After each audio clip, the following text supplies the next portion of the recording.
Many couples come into my office feeling stuck, and they often assume that it's their communication or conflict resolution skills that need work. And many times this is the case.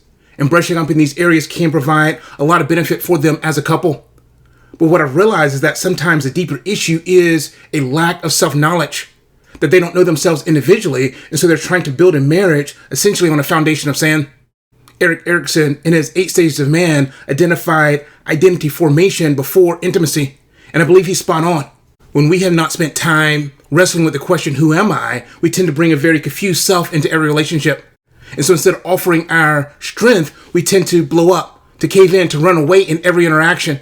And more skills in communication or conflict resolution are likely not helpful at this core level because it's not a skills deficit, but a lack in our identity formation. We don't know who we are, and so we can't fully give ourselves into the relationship. We can't stand on our own 2 feet in the relationship. We cannot build an intimate marriage or even friendship without some meaningful sense of who we are. Intimacy, by definition, is allowing ourselves to be seen, to be known in the presence of another.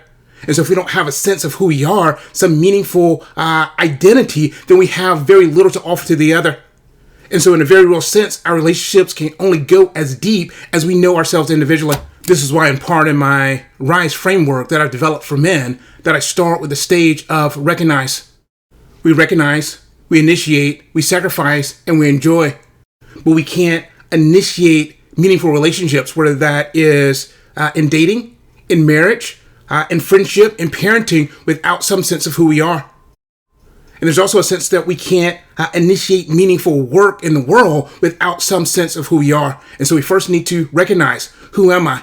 What are those deep desires that God has written in my heart? When I know that, now I'm able to fully and completely rise as a man and offer my strength to others to bring more life and goodness into the world.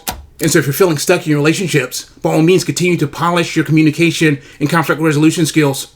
But consider also if it's time to simply discover your true self. Who am I? What are those deep desires of my heart? What is the story that God has called me into? And how can I fully offer myself to forge deep and meaningful relationships with others? I plan to make more videos fully addressing and unpacking my R.I.S.E framework. And so be sure to like and subscribe to get those future updates. In the meantime, check out this next video on how letting go actually gives you more.